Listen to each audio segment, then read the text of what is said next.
I never do laundry. All right. Oh, so we're on? You never do laundry? Ever? That's why I don't wear socks. Well, then you'd compare to the Minnesota Vikings, who stunk today. Oh, my God. 31-27 losers to Cleveland. Inexcusable, Jeff Dubay. Inexcusable. So many areas that didn't play well. Yep. Coaching, special teams, offense, defense. Everybody wants to blame Ponder, but I say throw them all together. They all deserve what they get. Well, if you wanted to stand out as a coach doing a bad job today, you had to get in line. You might have even had to call ahead for a reservation because they were out in mass. I mean, your special teams coach got done, your head coach got done, your offensive coordinator was your offensive coordinator. I mean, the thing was just off the tracks. And you lost to a team that has no right competing in the National Football League right now. I mean, they played a quarterback who was mediocre at Michigan State. All right, you lost to Brian bleeping Hoyer. He didn't manage the game. He threw 54 passes. Yeah, they didn't have a run game. They traded, and here's what galls me. The Vikings come out, they score first, so it's all set up, knockout punch, right? Early, Cleveland's just going to give up. Vikings are going to just roll over them, and then the Vikings... they're going to put them to sleep, like me. Yeah, and then the Vikings, they played in the first half, for most of the first half, like the team that had lost their star running back and the team that was playing their third quarterback. The Vikings' level of effort, top to bottom, was inexcusable. They're 0-3. They now play Pittsburgh. I called this an unlosable game. Yeah. An unlosable game to Cleveland. And what a jerk I look like now. But I want to congratulate the Vikings for being the first team in the history of the National Football League to lose a game to an Arena Football League team on a full-sized field. So it is historic. Oh, I like it. It's history-making. It's groundbreaking. And it's stomach-aching. Brutal.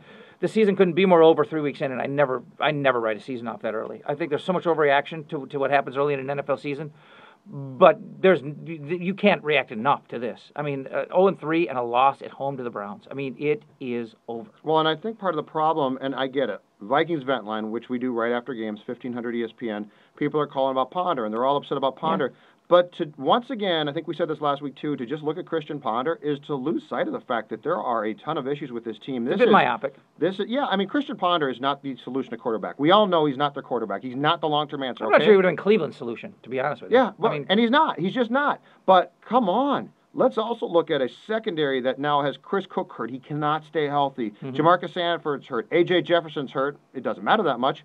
But you have so many issues now. Moving on up to the east side. Defensive line's getting no push at all. None. Offensive line has fallen apart. I thought they played better in Chicago, but now today, Ponder's sacked, I believe, 6 times. Oh, God. I mean, ran for his life. So look at Christian Ponder and say, oh my gosh, this is wrong. Yeah, there's stuff wrong with Christian Ponder, but the rest of the team right now is falling apart. Yeah, much like your co-host. Keep your head in the game. It's a train wreck, but I'm off the tracks.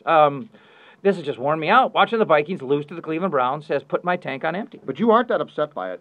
Well, you're not nearly as upset as I thought you would be, and you have a good reason not to be, I think, which is you said don't expect a lot from these guys. I just didn't expect this. This is bad. I'm not terribly, well, I wasn't terribly emotionally invested. Now I'm angry, so I guess I'm emotionally invested again. But in all honesty, once I saw the first half of this Cleveland game, I saw everything I needed to know about what this team is capable of, and it's not much. I mean, if you had expectations coming into the season, you really have to significantly lower them. I mean, they're not a playoff team. They're not a winning team. I don't think either of those things happened. And but I was said 8-8, and now I was on the 8-8 bandwagon, and then I got giddy and went to 9-7.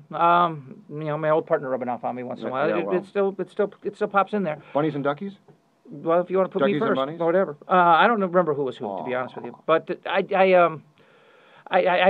the end of the first half of this game, I was really resigned to the fact that this just isn't a good team, and they're going to have a tough time winning 4 or 5 games, and at least that's what it looks like to me right now. And if they lose to Pittsburgh and London, what's the one change? I'll give you one change to make during the bye week, because they could make changes, personnel or... Well, our poll was what changes would they make this week if they lost to Cleveland. Or, yeah, exactly. I mean, Frazier's feeling heat, I promise you. Well, Frazier should be feeling heat, but if I'm going to give you one change to make during the bye week, because that's when you can make some adjustments, what would you do? Offensive coordinator. Yeah, I think I agree with you. In a heartbeat. I think you've got to find out... Because here's the problem with benching Ponder at this point. Ponder's not the solution, but the solution's not on this roster. No. So if you bench Ponder and Castle gives you a push, that's great, but he's not the solution. Well, we can move to a web back. Gotta find I'm gonna yawn again. Would you quit yawning? What's wrong with me? You gotta find the solution. Eventually you gotta find... This team could have had Andrew Luck. All you had to do was lose to Washington. No, I know. All you have to do is lose that stinking game to Washington. How do you feel about Hundley or Bridgewater? What would you rather have for a Christmas present in Washington in 2011? A meaningless victory or Andrew Luck? Meaningless? You kidding? It almost ended our guy's career. Yeah, Peterson got hurt. No, all right, we're as done. negative as it can be. It's time to go. I got to go home. Viking Vent Line, 1500 ESPN right after games. So make sure you call into that. Also, Judd and Dubay, 9 a.m. to 1 p.m. weekdays. And you can find Complete coverage of the Vikings, 1500ESPN.com. And we're on TV tomorrow. Don't forget to watch us on TV on Monday, Channel 45. Yeah, well, they say 8:15. Hammer, right? Yeah, they say 7:15. Is Hammer going to come on with another forecast? Can I finish the promo? For God's so sake. Tired of these. They say we're on it. They say we're on at 7:15 and 8:15. But by the time Rusty talks to the cows and they do the traffic and everything, it's like 7:20 and 8:20. But don't hold me to it. It's they make it up as they go along. Judd and Dubay, 1500ESPN.com. Another award-winning or something like that video is done. Thanks for watching. Hit stop. Hit stop. Oh, I can't.